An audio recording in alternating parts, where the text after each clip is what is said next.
Oh my goodness, hopefully I don't fall or mess this up in some kind of way. I'm like sitting on the skirt part. Is this called the skirt part? I don't know. Oh no, maybe it's this. It's this. I catch my breath.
Tomorrow is my due date and I'm not getting induced.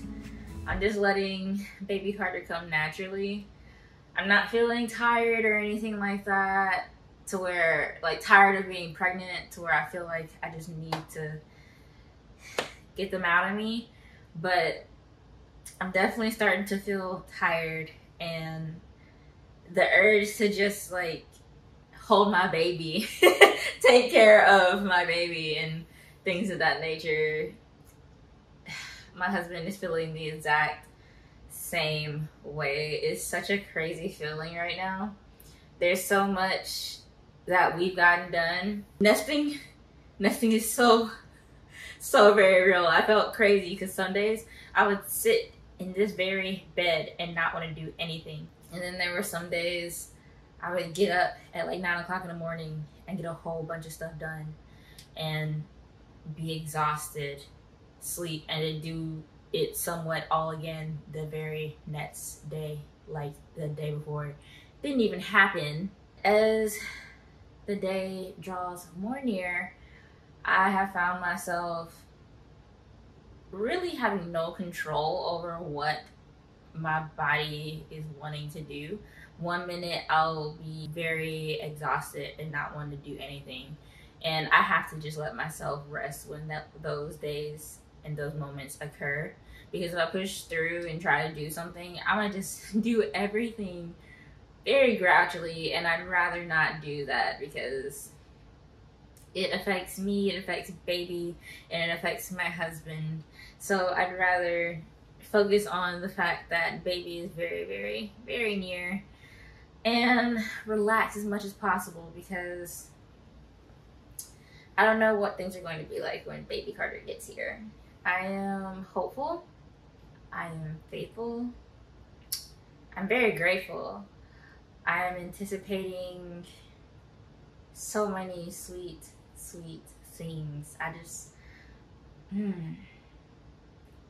don't know how to explain it. I'm just very excited and very ready to meet our baby. I washed my hair, dried my hair, obviously, moisturized my hair. I usually deep condition my hair once a week, but I was so tired. Those are one of the days that I just felt like doing what I felt like I could do, at least something, so that I don't feel like I'm completely wasting my day away. I spent a couple of hours twisting my hair so that it would be in some kind of protective style and I don't look crazy on these days leading up to having our baby, as well as in the hospital. I'm not trying to be worried about what my hair looks like or anything. I was very torn between these twists and some braids, and I almost took these out and put braids in instead, but my husband thinks they're very, very cute, so I'm gonna keep them in.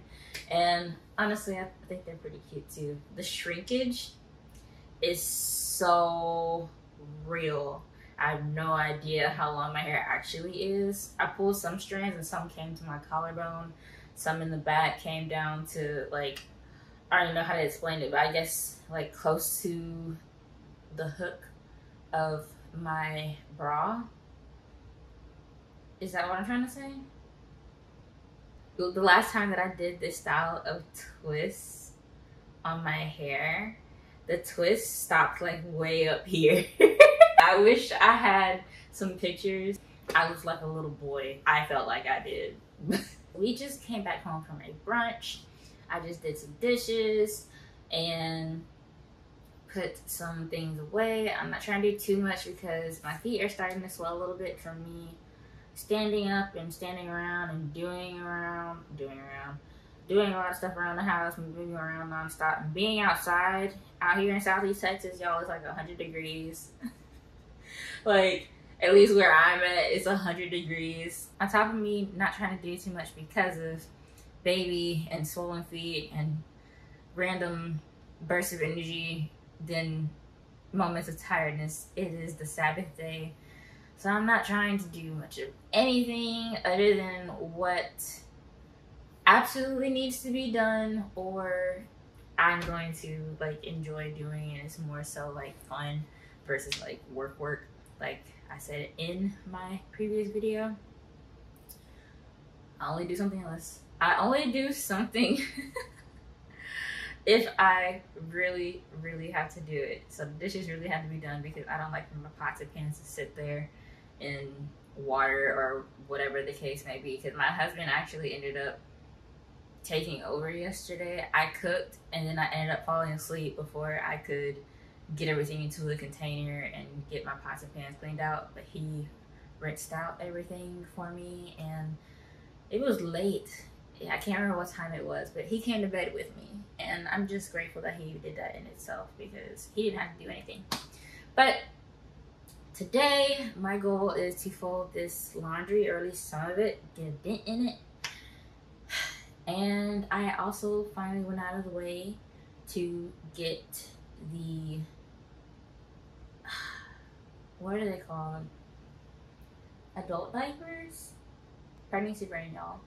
I say this in like everything that I do now, in every video, in every outing, even when I'm texting with my friends. I know they're tired of me because I'm just like, yo, my brain, I feel like my brain has shrunk so much. It's crazy. Yesterday, my sister and I, before I cooked, we went to Target. I got the value pack of the adult diapers as well as a value pack of maxi pads, and my plan is to make some of those mommy pads because I got some witch hazel, alcohol free, but with lavender in it because I read that's got good benefits for your body, and clear aloe vera gel. So part of me wants to start them right now because I was hoping to do a good chunk of those and then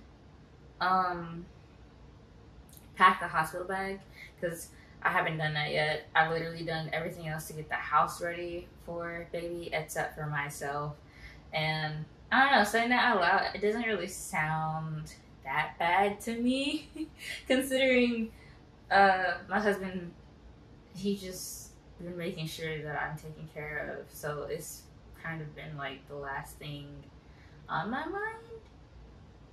Maybe, I don't know, just with how crazy life has been, as well as my husband basically waiting on me hand and feet at any given moment. it's been the last thing on my mind. I've been saying, I'll get to it, and I have not gotten to it. But I also didn't want to make him come to the store with me because I knew that was going to take a minute for me to find everything. My sister and I spent like 2 hours in there trying to find everything, as well as getting distracted by all the things. Because for whatever reason, when you go in Target, the bullseye, it just like pulls you in and makes you get more than whatever you were intending to get in the first place. But I also got some clothes from there that hopefully will be pretty comfortable for me postpartum, because this dress that I'm wearing right now is one of the 4 things that fit me right now that I can work with. Like, the only things that fit me comfortably is this dress, maybe another dress. It's kind of hit or miss.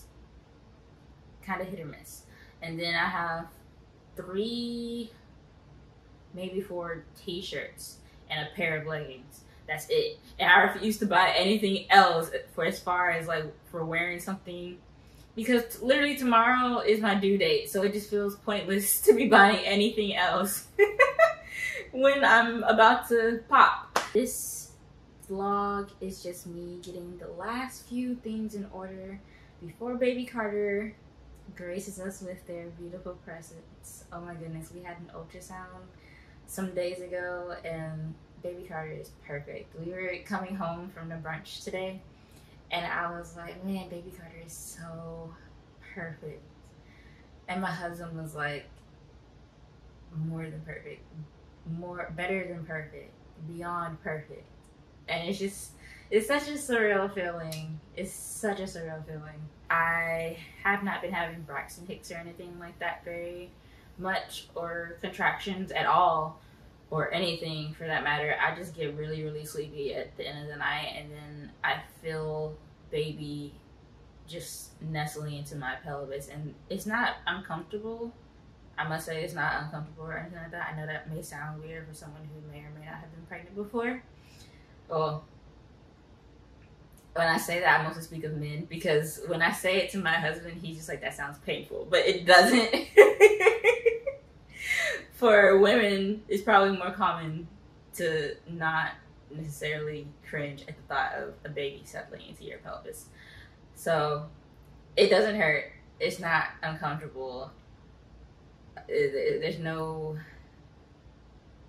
urge to get baby out of me or anything like that. I'm just telling everybody baby's going to come when baby is going to come. I am not going to rush baby out of here. Baby knows that they can take their time. I'm just here at this point. I'm trying not to do anything too crazy. Just chill and wait for baby. Oh my goodness. I need to pick one thing. What should I do? I'm gonna make these padsicles real quick. I feel like they won't take that long. The idea, from what I've been told and seen, is to take the pad, open it, but not take it off of the sticky part. Wet it either with water or with the witch hazel, and then put the aloe vera gel in the pad, wrap back up or whatever. Stick it, and then do as many as you think is comfortable. Fill up a bag and then put them in the freezer. So it's like a padsicle situation. I almost said popsicle, but that kind of sounds weird to say for a pad. And you use them postpartum for soothing and healing and things of that nature. I can't remember exactly what benefits you do get from them, at least to list them right now, just because my brain is so far gone. But I researched it enough to where I'm comfortable enough to do this, and I've had relatives do it, and I feel like it is a great option for me. As far as the diapers go, I was reading that that's the best way to go, so you're not just ruining a bunch of underwear, as well as running through pads. Diapers are supposed to be comfortable as well as beneficial for so many reasons that I'm not going to go into because I don't want to continue to ramble on. But I feel like it's the best option as far as me being comfortable around the home after we get home from the hospital. And I don't know how much I'm going to bleed. I can't remember how many of the diapers are in this pack, but those, I'm just gonna put a couple in the hospital bag. And as far as the pads, I'm gonna just keep those here at home because I don't feel like, one, I feel like they're gonna melt. Two, I don't think I'm gonna want to use that as soon as I get out of the hospital. Maybe later that night, like that first night home. We'll see. We'll cross that bridge whenever we get there. Oh my goodness. All I know is I think I'm ready.